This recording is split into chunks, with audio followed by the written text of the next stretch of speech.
Hey everyone, my name is Sam. My pronouns are they, them, and theirs, and I'm the Member Experience Manager at Advent Coworking. I want to thank you so much for joining us for today's Advent Member Talk. If you've been joining us, this is a weekly event that we put on every Tuesday at 4:30. Each week features a different Advent member on the topic of their choosing. So this program just really gives our members an opportunity to share all their skills and knowledge, not only with fellow members, but also with the greater Charlotte community. And so I'm really excited that today we have Becca with the Carolina Migrant Network, and she's going to be speaking to us about the history of ICE, its history here in Charlotte, and the work that they do to advocate for folks. So Becca, I'll hand it over to you. Hi, thanks, Sam. My name is Becca O'Neil, and my pronouns are she, her, hers. And as Sam was saying, I work with Carolina Migrant Network. I and Stefania Arteaga co-founded Carolina Migrant Network in 2019. We're a small organization. It's just me, Stefania, and our caseworker, Zuri Guzman. So the three of us are Carolina Migrant Network, and Stefania and I created Carolina Migrant Network in response to ICE activity in North Carolina and in Charlotte in particular.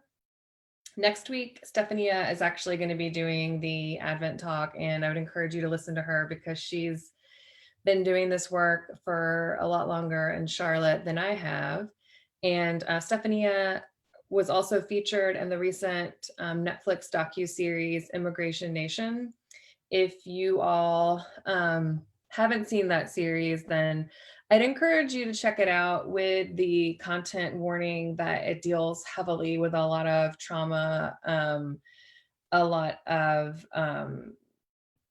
footage of ICE operations and migrants, immigrants, and refugees and their families. Stefania is featured in episodes 3 and 4, which deal largely with Charlotte and what was going on in 2018 and 19 here in the Charlotte area. So I'm going to talk a little bit about the history of ICE in Charlotte. Hopefully this isn't boring to you. I'm an immigration attorney and I've been practicing for 11 years. I'm also from Charlotte, although most of my years in practice were in Kentucky, Louisville, Kentucky. But this is a very interesting topic to me, and I hope it's interesting to you. For those of you who aren't aware, ICE, which is Immigration Customs Enforcement, was not formed until 2003. It was formed in the wake of September 11th, 2001, and the political scene here in the United States when the Department of Homeland Security was created. Prior to September 11th, 2001, ICE didn't exist, and we did not have what amounts to an armed police force enforcing immigration laws. Prior to 2003, there was INS, which is Immigration and Naturalization Services. Immigration laws are civil, they're not criminal, although some immigration violations, of course, have been criminalized and have been actually written into the criminal code, federal criminal code. But by and large, when we're talking about immigration violations, we're talking about civil violations, so things that are non-criminal in nature. So Immigration Customs Enforcement was formed in 2003, and that is the beginning of the agency. These days, we hear a lot of folks, myself included, talk about abolishing ICE or getting rid of ICE as an agency. And often when I tell people that ICE has only been around since 2003, they're very surprised. So I don't think that calling for an end to ICE or abolishing ICE as an agency is radical at all. In fact, I think now that we've seen how much more damage can be done when we have an armed force enforcing immigration violations, we see that ending the existence of that agency is really necessary. So regarding ICE in Charlotte, so a lot of people, and probably myself included before I became an immigration attorney, don't think about immigration enforcement in the interior. We usually think about immigration enforcement in the context of border states. So say like Texas, Arizona, California. In fact, ICE has field offices in every state. And in North Carolina, Mecklenburg County, which is of course where Charlotte is, had the oldest ICE contract um, east of the Mississippi. And so in 2006, under Sheriff Pendergraph, who was sheriff of Mecklenburg County in 2006, the county entered into an agreement that's known as a 287G agreement with ICE. And what that meant was that ICE came to Charlotte and they trained sheriff's deputies and they got a space in the Mecklenburg County Jail. And they began operating not only out of their Charlotte field office, but out of the Mecklenburg County Jail. And just to step back for a minute, I think for those folks who aren't directly impacted or who don't work in this area, it's hard to understand how ICE operates. So ICE is looking for people who are in the United States for suspicion of violating our immigration laws. How do they find those people? It's pretty difficult. And what makes their job easier is if they can infiltrate local law enforcement and basically use local law enforcement as a way to encounter people that they suspect are here in violation of immigration laws. So one way to do that is if you have an operation out of a jail, anytime someone comes through that jail, like let's say somebody is arrested for driving without a license or for any criminal violation, anyone who's arrested would be fingerprinted. And our fingerprints are run through a national database that ICE has access to. And so anytime somebody's fingerprints are run through the database and they either have a prior removal order or they're just someone who's flagged as a foreign national who isn't in the country with a green card or who isn't a permanent resident, ICE will place a detainer on that person. And if the jail has a 287G program, then there are either ICE officers in the jail or deputized sheriff's officers who can process those people for removal. So, and I would also say at this point that by partnering with local law enforcement, it furthers the goal of ICE, which is to really criminalize migration and criminalize immigrants in general. It plays into a narrative we've always had in the United States about good versus bad immigrants, a national mythology around who do we want in this country and who gets to decide that and how do we characterize people in this country. So ICE has had that contract here in Mecklenburg County, or had the contract in Mecklenburg County starting in 2006. So they were in very early with collaborating with ICE. And what that led to over the years was, of all the counties, I think there's something like, and if I get this wildly wrong, my apologies, but around 3,000 counties in the United States, maybe more in the whole country. Charlotte, Mecklenburg County was in the top 25 counties nationally for ICE enforcement for actual removals, because once someone who was in the country without an immigration status went to that jail, they were not released from the jail, even if they resolved the reason why they were there, even if they paid a bond for whatever, criminal charge brought them into the jail in the first place. They will not be released. They were taken out the back door and put into a bus and taken to a labor camp in Georgia, a private prison that contracts with ICE to hold people before they're deported. So moving forward, after the impact of that program was felt in directly impacted communities, which Stephania can talk to more directly than I can next week, there began a lot of movements from those communities, from people who had their spouses, their children, their friends deported through that program to force the county to stop collaborating with ICE. And over the years that movement gained momentum, and there was always pushback from the city, always pushback from the county government, pushback from even what I would describe as sort of people in positions of privilege, even people who are supposed allies of undocumented immigrants. In 2018, there was an opportunity to get rid of the then sheriff, Erwin Carmichael, who was a huge fan of the program, who really was a proponent, who had expanded the program. He was a Democrat, and there was no Republican challenger for the sheriff's election that year. There was just two Democratic primary challengers. So a group that consisted of folks who worked with organizers in the past and directly impacted individuals called Comunidad Colectiva formed and began getting involved in the race and getting people people who are able to vote, people who have voting privilege, mobilized in order to unelect Erwin Carmichael. Both of his challengers promised to end 287G on their first day in office. So that campaign was successful. A lot of people didn't think it would be. It was really a group of folks, Comunidad Colectiva, SEAC, which is the Southeast Asian Coalition here in Charlotte.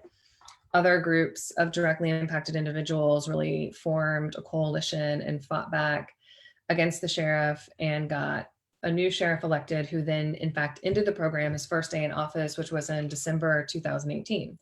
So in December 2018, the program ended, which was a victory for Charlotte without a doubt. But in response to that, ICE very publicly retaliated and made clear that they were going, now that they couldn't operate out of the county jail, they were going to do operations in the streets and workplaces. They were going to go to apartment buildings. They were going to pull people out of cars, and they did. Stephania and I have been working together since 2017 at a local nonprofit, and we were really aware of the lack of real strategy in the legal sector, and also legal services for individuals who are impacted by ICE enforcement in North Carolina. Before Carolina Migrant Network was formed, there was no nonprofit organization in North or South Carolina providing free legal representation to people in removal proceedings, and no nonprofit providing any legal representation whatsoever to people who are detained by ICE. So we decided the most immediate need and gap to fill in services was to try to represent people who needed immigration bond hearings. Stephanie and I had come up with an idea to train non-immigration lawyers to do immigration bond hearings. People who are detained by ICE and people who are in removal proceedings are not entitled to an attorney the way that people, like, you don't get a public defender, you don't get an attorney at government expense. You can have an attorney, but you have to access and pay for that attorney yourself. And there just was no organization in the state doing this type of work for folks who were detained. There are a lot of great organizations in North Carolina that will represent folks in removal proceedings, but not at no cost, and not for folks who are going to be detained for their process. So we were able, through Stephania got a fellowship that enabled us to have some seed money to build our organization, to start at that place, to start representing people who had been arrested and taken into ICE custody, who needed to get an immigration bond, or who needed full representation while they're detained by immigration. For folks who are taken by immigration in Charlotte, they're moved to a private prison in Georgia. It's about 6 hours from Charlotte, and it's in a very rural, remote area. And the Southern Poverty Law Center has a presence there. And they do refer cases to Carolina Migrant Network, but there's no nonprofit based in North Carolina to assist folks who need that type of legal representation. So Carolina Migrant Network was really built with an idea of creating an offense against ICE in the community, to say that if ICE is going to enforce the way that they began enforcing after 287G ended, that we were going to have resources available for folks who needed those resources.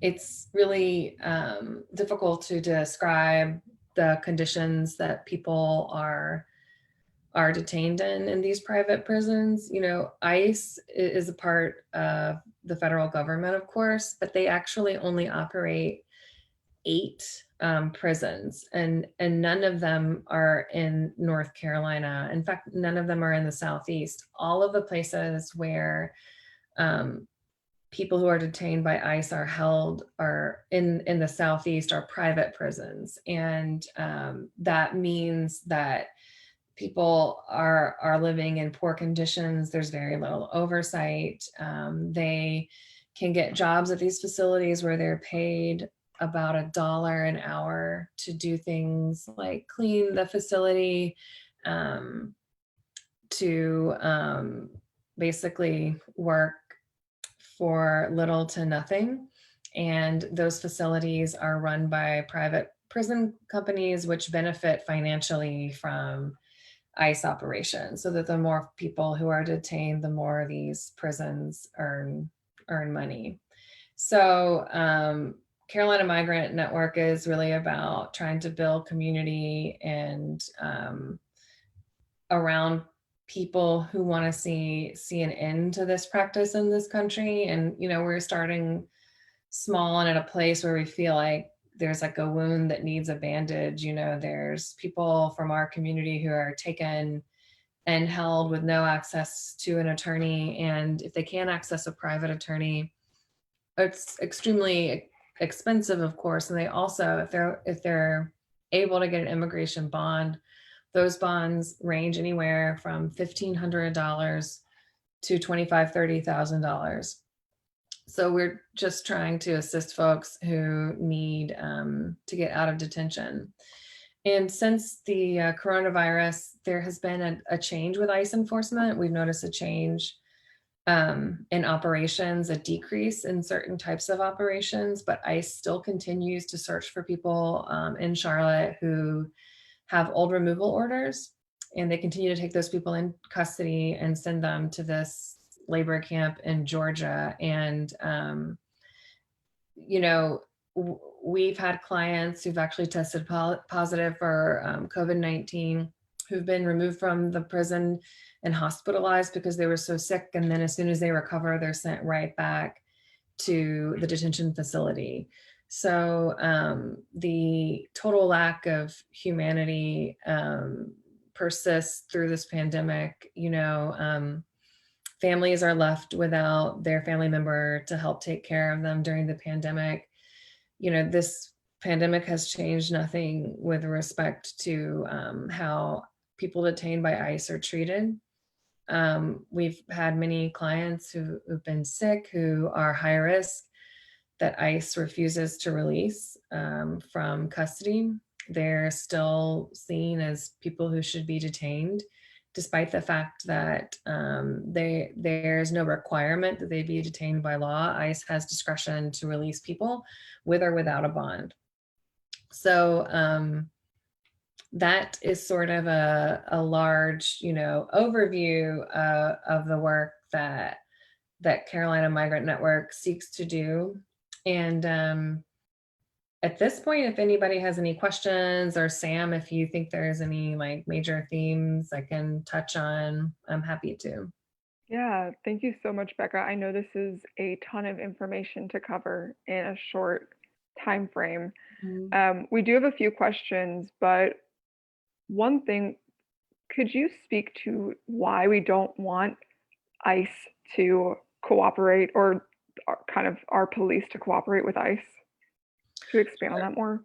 Sure. So, I mean, aside from just the problematic nature of ICE enforcement, when a certain segment of the population feels like they can't contact law enforcement, even for their own protection, even if they're calling, like say for a domestic violence situation, or if they feel victimized in some way and they decide that they want to contact law enforcement, it's a deterrent to contact law enforcement if you believe that you are going to be deported, or someone in your household is going to be deported as a result. And in fact, here in Mecklenburg County, we've seen domestic violence victims who go to court arrested by ICE just for simply appearing in court as a witness. So it's just inherently, I mean, all law enforcement is problematic in some way, but when you even get it down to the level that certain people can't participate in the system to the extent they even want to because they're at risk of removal, it's a big problem. And one thing that the current sheriff and the other sheriff who ran against Erwin Carmichael in 2018 pointed out was that they felt that they couldn't, that certain factors of the community couldn't trust them because of their immigration status. And so that's why they wanted to end the contract with ICE, is so that they could try to mend relationships with certain communities. Yeah, absolutely. And, for folks watching or who may see this later, if you want to learn more about just the history of policing and kind of, the harm that police cause, the harm that ICE causes, we had Christy Puckett with the ACLU on a few weeks ago. So you can find it on our YouTube channel, Advent Co-working Videos, and just kind of learn more about that. So thank you for expanding on that, Becca. I did a quick search and there are just over 3,000 counties in the US. So awesome. Good. I'm really bad with numbers, but I feel like I knew that. You got it. So there is a question, is there any financial incentive for for counties to cooperate with ICE? A financial incentive? So it depends how you look at it. In Mecklenburg County, and I know because I reviewed the contract and really had like an inside view on the policy. There was no financial incentive. ICE does like pay for bed space, but not at a different rate than was already being compensated. And also they often do that through the US Marshals, which almost every jail has a contract with the US Marshals, because often people in a local jail are held for federal crimes. And so there was no like extra money built in because of the ICE contract. I think that at least in Mecklenburg County, at times the prior sheriffs had tried to couch it that way, that the county would lose money if they ended the contract. And in fact, I think several county commissioners supported 287G because they believed that there was a benefit to the county, but there really wasn't one. Gotcha. Yeah, you've mentioned like our current sheriff, Gary McFadden, and I know that he was a huge part of like y'all getting him elected because he, wouldn't work with 287G. And so just kind of looking at events happening in Charlotte now in regards to jail support. So for folks watching who don't know, there is a group of community folks, providing really essential mutual aid to folks who are coming out of the jail system. And they've been having a lot of conflict with the sheriff's department, who doesn't want them there. So has the Carolina Migrant Network, how have y'all reacted to that? I don't know if you've had. I mean, I can say personally that I completely reject the tactics that Sheriff McFadden and his deputies have.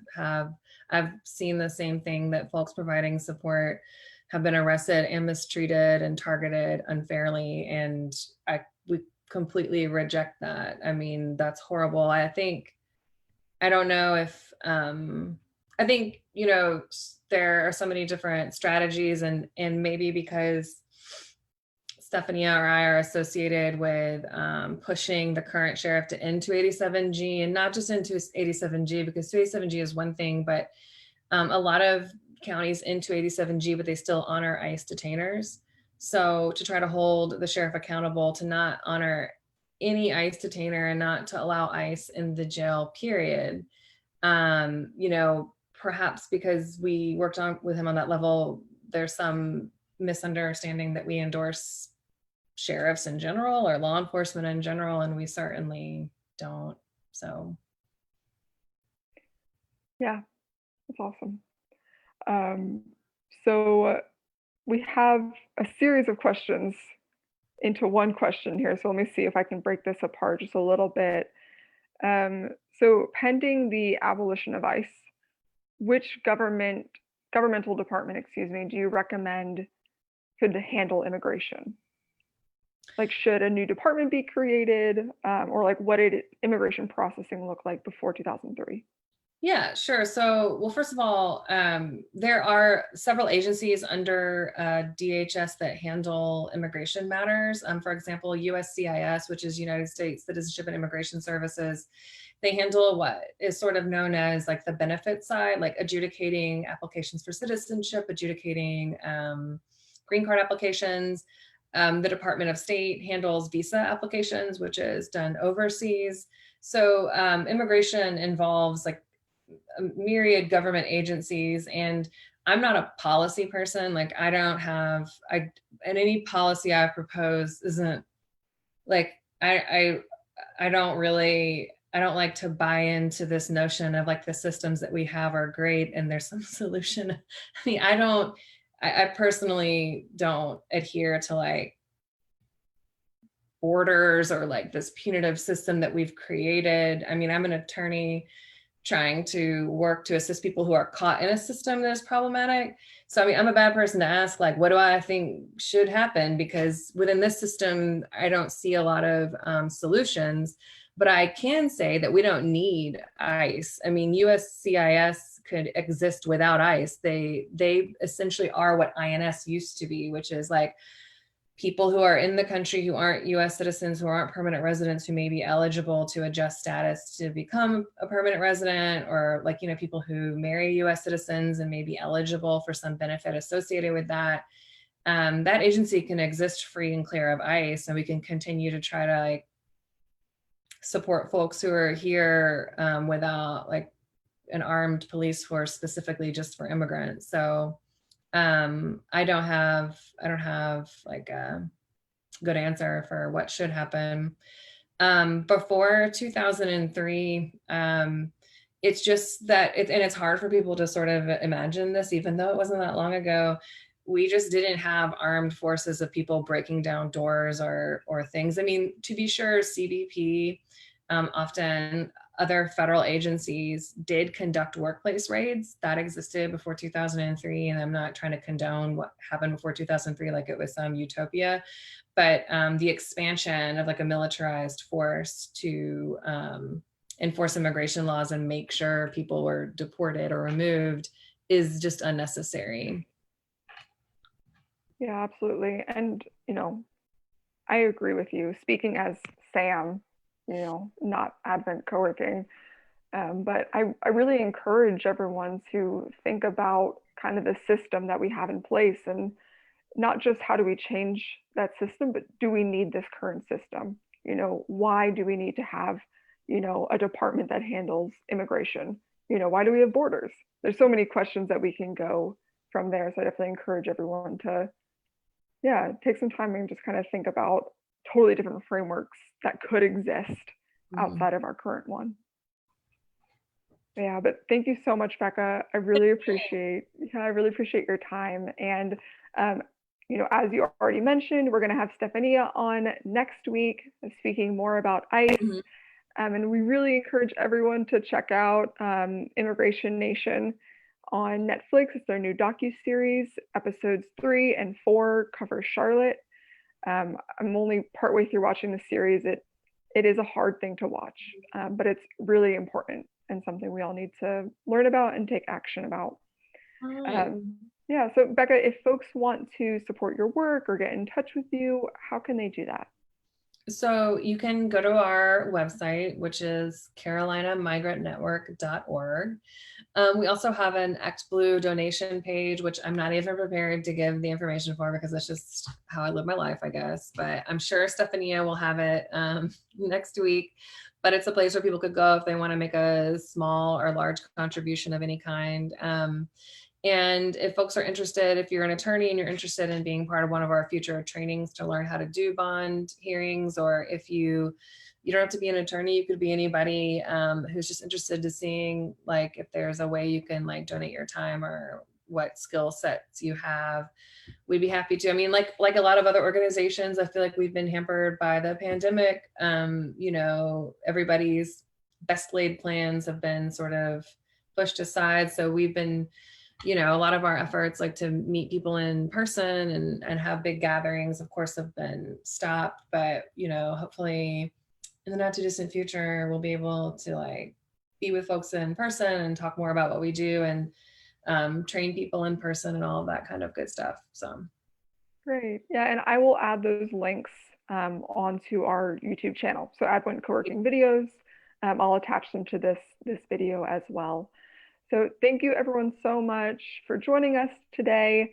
Again, this is a weekly series that we put on 4:30 every Tuesday featuring a different Advent member. So I hope to see you next week and hope you all have a great evening.